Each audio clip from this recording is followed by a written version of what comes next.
ने इतनी बड़ी सिफारिशें करते थे, कहीं रिश्तेदारी तलाशते थे, तब जाकर के कोई एक आध नौकरी मिलती थी। ठीक है, हम सेना में तो जाते थे, लेकिन हमें यहाँ हरियाणा की सरकार में कितनी नौकरियां पहले मिली थी उस तुलनात्मक एक बार अध्ययन कर ले, और 10 साल में कितनी नौकरियां इस गांव को मिली, उस प्रकार का अध्ययन करके, उस प्रकार की तुलना करके आप भारतीय जनता पार्टी के प्रत्याशी को जिताएं। जब तक तुलना नहीं करेंगे, क्या 10 साल में ऐसा समय नहीं आ गया कि आपके घर, आपके यहाँ 24 घंटे बिजली देने लगी है? ये समय क्या कभी सोचा था? 8 घंटे से ज्यादा कहीं बिजली नहीं आती थी, गांव के जोड़ों में पानी नहीं था, चारों तरफ पानी की नहरों से पानी आ गया। गांव के लोग पलायन कर रहे थे, शहर की तरफ जा रहे थे, क्योंकि बिजली नहीं थी, पानी नहीं था। आज पूरा महेंद्रगढ़ विधानसभा का क्षेत्र पानी और बिजली से सुसज्जित हो गया है। केवल 10 साल का फर्क है। ये फर्क आपको महसूस करना चाहिए, और इस फर्क को महसूस करते हुए भी एक लंबा सोच लंबी होनी चाहिए व्यक्ति की। व्यक्ति को कभी छोटा नहीं सोचना चाहिए कि एक व्यक्ति एमएलए बनेगा, क्या वो सरकार चला पाएगा? एक जो राष्ट्रीय पार्टी है उसका चिंतन भी राष्ट्रीय होता है, वो अंतर्राष्ट्रीय स्तर पर सोचता है। आज यूक्रेन और रशिया का युद्ध होता है, भारत का देश का प्रधानमंत्री कहता है कि जब तक 6000 बच्चे सुरक्षित नहीं आ जाएं, तब तक युद्ध नहीं होना चाहिए। और दोनों महाशक्तियां, अमेरिका जिस यूक्रेन के पीछे खड़ा था, रशिया जो एक महाशक्ति है, 6 घंटे के लिए युद्ध रोकते हैं, और तिरंगा लेकर के भारत के 6000 डॉक्टर, और यहां तक कि जो 47 में पाकिस्तान हमसे चला गया था, वहां के बच्चे भी भारत माता की जय बोलते हुए यूक्रेन को पार कर जाते हैं, कहीं एक गोली नहीं चलती। ये नेतृत्व का फर्क है। ये नेतृत्व जब सबल होता है तब इस प्रकार का निर्णय होता है।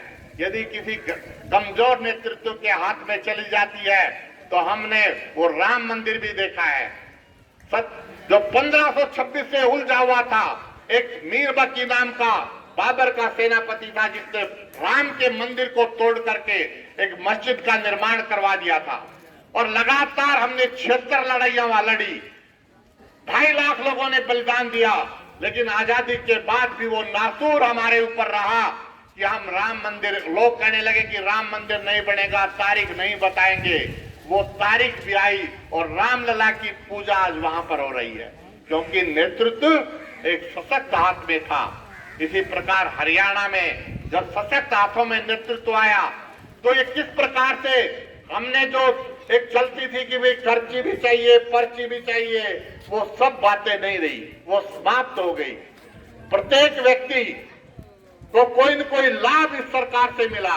आज 8000 का फवारा यदि हम खरीदते हैं, वैसे उसकी कीमत 40,000 रुपए होती है, 8000 देकर के आते हैं, फिर 6200 रुपए खाते में आ जाते हैं। केवल 1800 रुपए देकर के हम अपना जो नोजल का सिस्टम है उसको चला लेते हैं।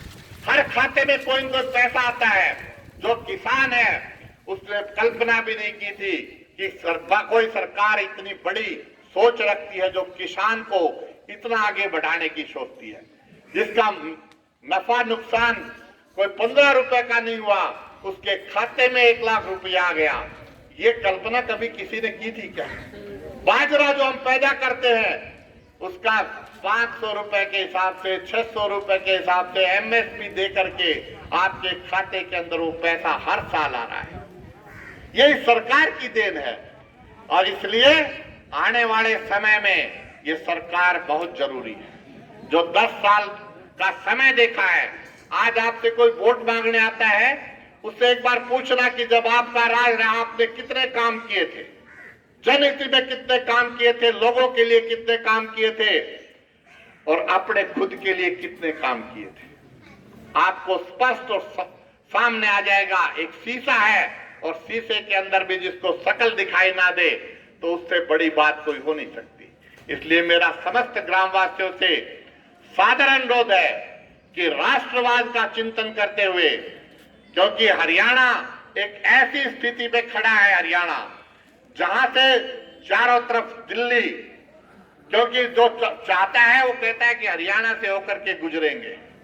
हरियाणा से होकर के कोई असामाजिक तत्व जो इस देश की प्रतिष्ठा को दांव पर लगा देते हैं, ऐसे असामाजिक तत्व हरियाणा से होकर के नहीं गुजरने चाहिए। इसके लिए हरियाणा में भी सशक्त नेतृत्व होना चाहिए।